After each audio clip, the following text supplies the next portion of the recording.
a cloudy but getting warm and hot Wednesday morning in Northeast Ohio. Welcome into the bullpen. I'm Adam the Bull. He's Dustin Fox, and it's going to be a scorcher out there today, Dustin. I got a game to coach today. At game time, it's going to be 87. The humidity right now is in the 90s, 90%. Woo. It is brutal out there. A lot of thunderstorms overnight, maybe more tonight. But I'll take it over the cold weather any day of the week. How you doing today?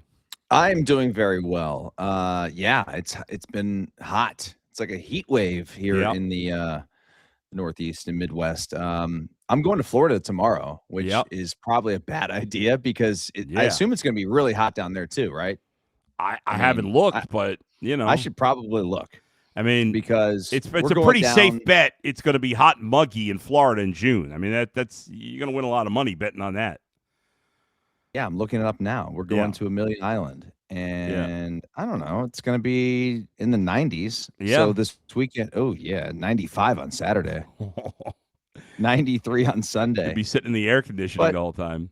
Yeah, it's all right, dude. Yeah. I mean, I'm not going to complain. I complain about the cold weather all winter, so I'll take the heat. I find when I was younger, I liked it a little colder, and I hated the heavy heat. But now that I'm in my mid-50s, listen, perfect temperature is in the low to mid-70s to me with the low humidity. But I will take the 90s and 80s way before the 30s and 20s all the time. So my whole thing is I can be as hot as the devil's you-know-what, as long as there's water nearby. Yeah. Like if I'm at a pool, at the ocean, the beach, whatever, I'm good. It'd be as hot. It'd be 110. Yeah, I don't care. As long as I have the AC to sleep. That's the only time I need it. I need it to AC sleep. To sleep 100%. Yeah. But the rest of the day, I'll be hot. I don't care. It's fine. All right, a lot to get to in the sports world today. Yesterday, about an hour after we went off the air, the big news. We had heard rumblings about it, but it became official yesterday. Longtime Browns guard Joel Bitonio, a multiple-time Pro Bowler, a multiple-time All-Pro. Joel Bitonio retires after 12 seasons. He had been considering coming back. He had been considering, I'm told, playing for another team, maybe trying to win, because obviously there'd been no winning done here, not his fault. He'd only played in 3 playoff games, I think, in his 12 seasons. He had 1 playoff win over the Steelers. But he decides to hang it up, that he wasn't going to push it for one more season, and he plays every game of his excellent career for the Cleveland Browns. Your thoughts on Joel Bitonio announcing his retirement? I mean, 12 years, 178 starts, 7 Pro Bowls. I mean, what a career Joel Bitonio has had. I remember when the Browns drafted him, you and I were very early in our radio days in Cleveland, and we got a chance to interview him in Berea at Browns camp, and great young man, did everything for the Browns, like never, ever gave a bad interview, always looked out for everybody, was a great teammate, like just the ultimate professional, the guy that you would love to play next to, you love to have on your team. I mean, the Browns have made a lot of errors in drafting players over the years. This was not an error. I mean, he's an all-time great Brown. I mean, I think he absolutely deserves consideration to be in the Ring of Honor. In fact, he probably should be in the Ring of Honor, don't you think? Yeah. Yes. 100%. Yeah. Yeah, I mean, if you're making an all-time, let's say since the team came back in 99, if you're making, your all-time Browns roster of the last 30 years, he's on it. Like, he's your starter. Joe Thomas is playing left tackle, and Joel Bitonio is playing left guard. 100%. I would say since we've been covering the team in 2011, the only players better are Myles Garrett and Joe Thomas, maybe Nick Chubb. I mean, it's hard to compare a running back and a left guard, but he's one of certainly the 5 best players since we've been covering the team. You talked about it. We, especially when you and I used to go to Browns training camp, we were there all the time. He was always a guy. Every year we'd interview because he was like, he never big-timed anybody. He was always great. Like, I don't know him personally, like really, But every interaction I ever had with him, mostly on air, a couple of times off air before interviews, he was always extremely nice, extremely friendly. You never felt like when you were interviewing him, he was just dying to get it over with. Right. So he was a class act. He won the good guy award at training camp. It seemed like every year because he was good with the media. But as a player, he was sensational. I think was he going to be a Hall of Famer? Probably not, because it's so hard for a guard to get in the Hall of Fame. Especially it's not his fault, but he didn't play in big games because the Browns stunk. But he is he was a 2-time first-team All-Pro and I think a 3-time second-team All-Pro, which means 5-time All-Pro. 5-time All-Pro. That means you're one of the best guards in the league 5 years. So, and maybe it would have been more. Maybe he does get in the Hall of Fame. I don't know. At worst, he's a borderline Hall of Famer, which makes him sure thing to be in the Ring of Honor with the Browns. Just an absolutely excellent player by all accounts, and any experience I've had, an excellent human being. And good for him. He goes out on his own terms. It wasn't like he got cut. It wasn't like, he 100% could have gotten the job. The Browns would have brought him back if he wanted to come back. And if he wanted to go to a contending team, I would be 100% certain that a contending team would be interested in him. But he didn't want to do that. It meant something to him. Joe Thomas was kind of his mentor and then, and his friend. And I think, he followed the same path. He was done physically, and he was like, I'm not going to push it for one more year. After he did, he thought he had one more year in him last year. He played it. He still played it well. He wasn't as good as he'd been in the past, but he was still a good player. And he probably, he doesn't want to play as a subpar player. And so he's like, all right, that's it. Great career. Awesome, good for him. Awesome guy. Awesome career. Loved his comments. Loved he took a shot at Johnny Manziel.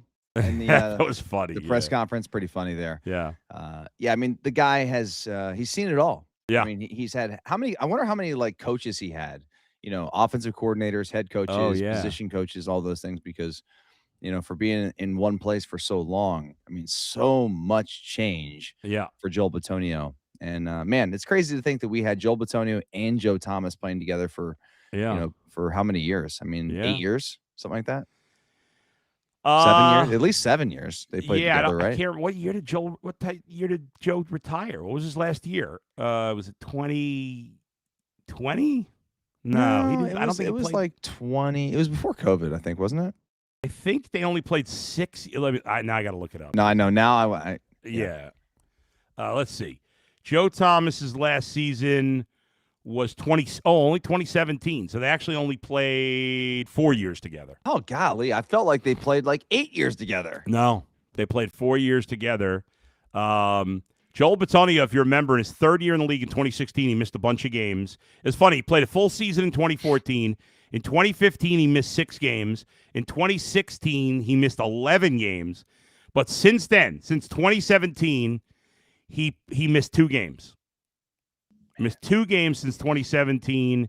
He played in all but 2 in the last 9 years of his career. Remarkable. Missed 2 games in 23. That was it. Besides that, from 17 through 25, he played every single game. Again, all-pro every year from 18 to 22. Pro Bowler every year from 18 to 24. Yeah. So hell of a player, hell of a career. And wish him all the best. It's funny. Guy retires. You think, oh, he's a little old, but he's just going to turn 35 in October. 35. So he's not. He's got a long life ahead of him. Hopefully. So I wonder if he stays in Cleveland. Yeah, I think Jason mentioned this, and Jason's pretty friendly with him. He mentioned the possibility of Joel, getting into the media. Oh, yeah, I could see that. And I could see him being more of a local Cleveland media guy more than, not that he couldn't do national. He's got a good personality, he speaks well. But, I could see him being an analyst in some way for the Browns. I don't know what his, he's a West Coast guy, right? I don't know. He does obviously has a house here. I don't know what his plan is, and I don't know. But we know that a lot of Browns players end up staying here, or at least keeping a house here. So we'll see what Bitonio does. I don't know what his plan is, but yeah, I could definitely see him doing media or whatever. Joe Thomas lives in Wisconsin, but he's always here, and he does a lot of media, Yeah, and he does back and forth. his national stuff, and Will Joel get super skinny like Joe? I don't know. Yeah, I mean, Joel was always a bigger guy than Joe. I could see him losing some weight. Yeah. I mean, nowadays, I don't know. I They feel go like guys, one way or the other. The former yes, offensive you do lineman. go one way or the other, but I feel like maybe it's just me. I feel like guys have, for the most part, have gone the skinny route. Mm-hmm. You know what I mean? Yeah, Maybe a lot of because guys there's have. just people are on GLP-1s now. I mean, yeah, and especially if you're a former athlete, like you have the money to have a personal trainer and the drugs, which are expensive. Like, if you're a regular Joe, those drugs can be very expensive, and not everybody can afford them, and not everybody gets them covered by insurance. But if you're Joel Bitonio, who's had a long career and made a lot of money, relative to most people, it's a little easier to pay for those drugs and the training, and I'm sure he's got a great workout gym in his house, probably. So yeah, I mean, it's easier. I can see him being, not maybe Joe Thomas. He skinny. can't get like Joe. Joe is just naturally Joe. Yeah. First off, Joe was like an elite athlete. He could have, if he wanted to, probably could have been like a great basketball player. Yeah, probably done anything. Yes. He just happened to be able to bulk up and play left tackle really well. And I think Joel is a good athlete for his size, but he's not built the same way as he's Joe a Thomas. Guard. He's stocky. Yeah. Yes, no doubt about it. But we wish Joel the best, whatever he does. I hope he gets involved in the media because it'd be great to talk with him. But whatever he does, we wish him the best. Other story from mandatory minicamp, because mandatory minicamp has started. So this is it. This is the last work on the field before training camp begins in like 6 weeks or whatever it is. Yep. Yesterday, Shedeur Sanders took the reps with the first team. Today, it will be Deshaun Watson taking the reps with the first team. And then tomorrow, the last day of mandatory minicamp, apparently, according to Todd Monken, they will both split the first team reps. Todd Monken said yesterday, Dustin, that he will not name a starting quarterback by the end of mandatory minicamp. Now, that doesn't mean it couldn't happen sometime between minicamp and training camp, but I would say it seems likely that if he's not going to name a starter by tomorrow, by the end of minicamp, that probably it won't happen until training camp. Do you think that Todd Monken's doing the wrong thing or the right thing and not naming a starting quarterback at this point?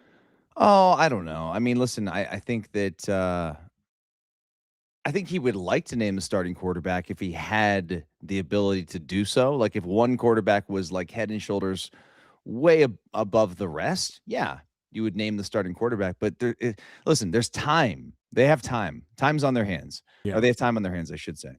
They are going to go into training camp. They're going to, obviously have a competition. See how these guys play when the live bullets are flying. I mean, I'm getting texts from people in the media yesterday about how some of these quarterbacks looked, including Watson, and it didn't sound like it went that well. No. So I think we've just reading the tea leaves right now, it doesn't sound like anybody is like stepping out and taking the job. You know what I'm saying? No, so, a little concerned. I'm with you. I don't think now's a good time to name a starting quarterback. Even though I'm not a huge believer in him, I do believe Shedeur Sanders should be the starting quarterback because I just don't see the point.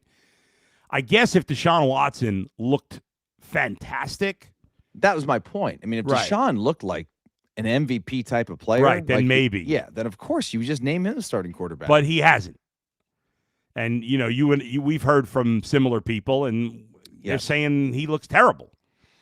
So, and I wouldn't name Shedeur Sanders the starter yet because he hasn't played well enough, and it's early, and you want to have the sense of earning it, right? But yes, ultimately, I'd like to see Shedeur Sanders earn this starting job the first couple of weeks of training camp, and I do think by the right after the first preseason game, I think he's got to name a starter because I don't think you want to go the whole training camp / preseason and then pick a starter 8 days before the season. I think that's a mistake. I agree with you. So in a perfect world, they'd have a starter. But I think for the Browns, first preseason game, whenever that is, like August, I don't know. I can't remember the first Sunday in August, the second Sunday in August. 15th or something. let's see the Brown. I'm going to bring up the Browns' schedule here. I only know that because I know the Bills' first preseason game is like August 15th. Yeah, the Browns play at the Bears on Saturday, August 15th. There you go. And then they play the Bills on the 22nd. In Cleveland, right? In Cleveland, and then they play the Patriots in Cleveland on the 27th. But I think, to me, either Sunday the 16th or Monday the 17th, whenever they have their first, probably Monday the 17th, which would be their first practice after that Bears game, that's when you name the starter. And this way, the season doesn't start till, the 7th of September. If you name the starter on the 17th, okay, you got 3 weeks to get that guy ready, as opposed to, we name him right at the end of August, so the guy's got 8 days to get ready. To me, that's a big difference. So, and you got to go on the road the first 2 weeks against two decent teams in Jacksonville and Tampa. The Browns need to, I know we've talked a lot about, are they trying to win? They traded Myles Garrett. Well, the players are trying to win. The coaching staff's trying to win. Obviously, from the front office perspective, winning was not the first priority this season. If it was, they wouldn't have traded Myles Garrett. We understand that, but the players and coaches want to win. So to give you the best chance, you got to name a starter after the first game, I think. So, and that'll give you almost a month. And I was saying the regular season starts on September 7th. Well, I don't know. The regular season starts on September 13th. So if you name the starter on August 17th, you got about a month to get that guy ready. So let's not wait. Let's get it done after the first game. Hopefully Shedeur Sanders plays at least decently in that preseason game, and we take it from there. But we shall see. All right. Anything else from training camp? I know Harold Fannin hasn't really done anything in training camp. Any concern about that? No, it's early. Yeah. Or not training camp, in minicamp. Minicamp, yeah. Did you see that clip? I can't remember where I got it. Did you see the clip of George Kittle? He was being interviewed, and he talked about Harold Fannin. I did not. They asked him, kind of who's I can't remember the exact question it was, but it was something like someone to keep an eye on. Someone to keep an eye on, an under the radar tight end, because he pays attention. He does that camp, of course, with Kelsey, and they pay attention. And he's like, I love this Fannin kid, number 44. He was like, I'm not even sure his last name. I think it's Fannin, but I love him. 44. Two of my favorite players of all time are 44. Juszczyk and Dallas, not Dallas Goedert. Was it? I can't think of who the other one is. But anyway, he's like, I've watched him. He does this. So that was, pretty nice hype from George Kittle and on Harold Fannin. They run that tight end U thing, so they obviously know these young players. Yep. And have respect for these guys. So that's pretty cool, man. Yeah. Absolutely. Mason Graham's been in a walking boot at training camp. That's not ideal, but probably not a big deal. I think if it was something more serious, we'd know about it. And the Browns just overall seem like they're relatively healthy. By the way, do you know who is the what player on the Browns offense has been with the franchise the longest? On the Browns offense currently? Offense. Yes, currently. Who's been with them the longest? Yes, now that Joel Bitonio's officially retired. Who is the longest tenured Browns player on offense? It's a starter, right? To be determined. Oh, Deshaun. Isn't that amazing? Yeah. They have not had anybody else here. They got Deshaun in 21. Nobody, now that Bitonio's gone, nobody's been here before 21. Crazy. Isn't that wild? That is so wild. I think I believe there's only two players on the team that have been here before 21. Denzel Ward and Grant Delpit. That's it, I think. Wow. I can't think of anybody else. Denzel Ward, I believe, is the only player now left on the Browns with Myles and Bitonio gone that was here before Andrew Berry. And Andrew Berry came in 2020. How long's Delpit been here? I want to Berry drafted him, didn't he? I believe 2020. Hold on. No, 2021, actually. Yeah. Okay. So Delpit and Deshaun are the same year. They both were here in 21. So, I'm sorry. Delpit got hurt his rookie year, so technically he's been here since 2020. I was right. Okay. He got drafted in 2020, but he got hurt. I forgot about that. So, yeah, Denzel got drafted in 18, Delpit in 20, and then they traded for Watson in 21. So, that's just nuts. that we'll see if Denzel Ward is here when the season begins. To be determined. I hope he's here. I hope so too. He wants to be here. Now, if the Browns get, if somebody makes them an offer, if somebody offered them a first-round pick, they'd trade him. But at his age and his injury history, I doubt they can get a first-round pick. So to me, I'm not trading him unless I get a first-round pick. Let's have one or two veterans here. All right, another tough loss for the Guardians. They lose to the Yankees again. They've dropped the first in the eighth, games. Right? Yeah, Jazz Chisholm, who our guy Tom Hamilton made fun of, which was funny, but he got him back. Jazz Chisholm makes him pay with the solo shot in the eighth. Guardians had some chances late in the game. Their best chance was in the bottom of the eighth. With one out, Daniel Schneemann singled and Rocchio walked. So they had first and second, one out with Bazan and Ramirez coming up. They were in that same situation, I believe, in the eighth inning on Tuesday, and Bazan and Ramirez did not come through, and unfortunately, they did not come through again. The Yankees went to the bullpen, brought in Fernando Cruz. He struck out Bazana and got Ramirez to line out to end the inning, and Chase DeLauder walked against Cruz to start the ninth, but then he struck out Manzardo, Hoskins, and Martinez in order to win the game. 3-2 the final. Guardians down to 5 games over 500. As they have, frankly, not played well for outside of those first 2 games of the Yankee series for the last couple of weeks. So they're scuffling a little bit. They have now dropped 5 of their last 6 and 7 of their last 11 or 10. So they're not playing great baseball. They got one more with the Yankees. Then the Tigers come to town. So time to right the ship. I feel good about them doing that today with Parker Messick. Only a half game up on the White Sox, who are 35-31. And some of the other teams in the division have closed the gap a little because the Tigers have played a little better. Royals have played a little better. They're both 8 games out, though, still. So the Guardians need to get back on track here. They will. Yeah. I feel good about today's game. I like their chances with Messick on the mound. Is it a day game today, Bull? It is. 1:10. 1:10. Okay. So that game is going to get started in a little over 4 hours. Messick hasn't been quite as sharp lately, but he's still, he hasn't been able to go deep into games, but he still hasn't given up more than 3 runs in a while. Did give up 3 runs in 5 2/3 against Texas. But the bats have gone cold here for the Guardians, and they need to get some guys going. Bazana's cooled off. Obviously, DeLauder had cooled off. It's going to be ups and downs, especially with young players, but they need to right the ship here. No doubt. Sooner rather than later. And finally, Game 4 of the NBA Finals tonight. Big game. Yes, big game. I think determine the series. Winner wins the series? I think so. Yeah. I mean, it's not the boldest statement, especially if the Knicks win. No, I know. But I agree with you. I've been back and forth on who I think is going to win. The Knicks are favored by 2.5. It's kind of the spreads moved kind of back and forth, but I'm leaning towards the Knicks at home tonight. What do you think? What are you going? You going Spurs? I've been back and forth. Yeah. I would like to watch the first half and kind of see how the game goes. But, man, this is a very evenly matched series. I think it depends on how the game goes. Like, who gets in foul trouble early?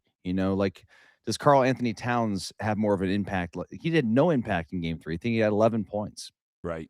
How does Wemby play? I mean, Wemby's going to have to be the star. Obviously, he's going to have to probably score 30 points like he did in Game 3, 32. Yep. And also Brunson, because Brunson can go off and he can give you 35. Absolutely. Yeah. What's his face? Shaman had an off night in Game 3. Yeah. And so those role players for New York, you'd expect to play really well at home. They didn't play that well in Game 3. They didn't make all the threes that they typically do. Well, not even the role players. I mean, Karl Anthony Towns didn't play particularly well in this game. He's been playing well. And Mikal Bridges had 2 points in 29 minutes. Yeah, but they did get 26 from OG Anunoby. 28. Or 28. He shot great. He was 9 of 13 from the field. So, listen, I think we've whatever happens, these teams have played 3 exciting games. I think they're pretty evenly matched. I'd like to see the series go 7 because, I was saying that at the beginning. I was like, I don't know how much I'm going to watch. I don't care that much. But I'm into it. I'm kind of into it. I think it's a fun series. I think it's a good battle. I decided I'm rooting for the Knicks because I have so many friends that love the Knicks, and I didn't hate the Knicks as a kid like I hated the Jets, Giants, Mets, and Yankees. So I'm going to root for the Knicks. So anyway, we'll see. But I do think it wouldn't surprise me if this goes. I think it's going to go at least 6, and it wouldn't surprise me if it goes 7. But if it's going to go 7, the Spurs probably have to win tonight. Yeah, I would say so. Yeah. Although you could argue that if the Spurs win tonight, they have a great chance of winning at home in Game 5. And maybe, listen, if it goes back to San Antonio, it's 2-2. Yeah. Obviously the Knicks still have home court. No, the Spurs. The Spurs. Yeah. Yeah. I'm sorry. The Spurs have home court. Yeah. But still, it's a best of 3. 3. Yeah. Right. That's still a toss up with a team. Yeah. Both these teams who are very evenly matched. Yeah. It does feel like the momentum would shift, though, if the Spurs could win tonight. Right, but, you would have thought coming into New York up 2-0, they had all the momentum, and then didn't turn out that way. So you never know. Yeah, you never know. Yeah. I like it, though. Hey, you been watching the hockey? I haven't. Dude, I don't ever watch hockey. Yeah, I couldn't name a player, but I've been watching these games. There's nothing else on at night. And, dude, on Saturday night, the Hurricane were down 4 goals going to the third, and they scored 3 goals in 39 seconds in the third period, and then they ended up tying it up. They went to overtime and lost. But, dude, no team's ever been down 4 goals in the third in a playoff game. That is wild. And then last night the Hurricanes bounced back. So it's 2-2. Man, the Golden Knights, they're a new team, but haven't they won 2 Stanley Cups in recent years? They've won 1. Sure one. They went from expansion team to really good team in a hurry. Yeah, so that the Game 5 in that series is tomorrow. Yeah. I haven't watched any of it, and then it's worth it, man. You don't even have to watch it; just throw it on and just see what happens. Yeah, you just all of a sudden you hear the crowd going crazy, and you hear the siren go off. You're like, all right, go. There you go. All right, well, thanks everybody for joining us today. Let's see if we have any couple of questions. You know who Vegas' coach is, by the way? No, who is it? Torts. Oh, is it? Tortorella. I feel like he's coached every team in the league. I wish we had him in Columbus still. The latest update on Gabriel Arias is he's rehabbing in Columbus, but I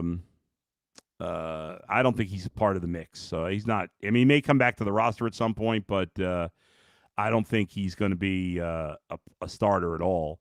Also, the World Cup starts tomorrow. I didn't know that. I don't pay close attention to it, but I know it's a great event. I just don't find soccer all that interesting. But in the past, I've watched a little of the World Cup because people are, the crowd is pretty cool and people get so enthused by it. Are you going to pay attention to the World Cup at all? I will not unless it's, my friends want to watch it or somebody that I'm around wants to have it on. Then sure, I'll get into it. If they're I'm not going to diss it. I could acknowledge it's a great event without being that interested personally. But it's not pickleball. Put it that way. I'm definitely. I respect the World Cup. Yeah. I will watch it if people want to watch it. If it's on, certainly if USA's in, the final or something, I'll watch that. I doubt that's going to happen, right? I say that. I don't know anything, but I know nothing. I know nothing. Dude, I was in Columbus over the weekend, just real fast. Yeah. I know we got to run, but Ecuador is in Columbus. They've been practicing. And well, Brazil, wasn't there a game here between Brazil and somebody else? Maybe it was Ecuador. I don't know. Oh, but they were staying at the hotel across from the place we were eating on Saturday night. Right. And there was massive fans. Oh, yeah. Lined up outside for these players. The bus pulled up because they were staying at this hotel. Yeah. And these players, these soccer players, get off the bus. Dude, they all look like they're in the NBA. Really? They were just big, good-looking athletes. Just really, really, you could tell they're pro athletes, Right, studs, just studs. So it was pretty cool. Right. According to AI, the men's national team is widely projected to advance past the group stage and into the knockout round. Okay, that's good. Sounds like their group. The little I know about soccer, they're in a group with Paraguay, Australia, and Turkey. And I don't think Turkey and Australia are good at soccer, but I'm talking out my you-know-what. I think Paraguay is okay, but again, I really have no idea what I'm talking about. Let's see. Anyway, we'll see. We'll see. Good luck to Team USA in the Men's World Cup. All right. Thanks, everybody, for joining us today. Thanks to Levi and Max for producing. Podcast will be quiet for a few days because Dustin and I are both going away. But we'll be back live Tuesday and Thursday morning next week. Plus, Sean King will be on with me one day next week. We'll let you know what day that is. Until then, we'll talk to you next time. We'll both be on the Ultimate Cleveland Sports Show today in 1 hour. We'll talk to you where else but right here in the bullpen with Bull and Fox. See you, everybody. Peace.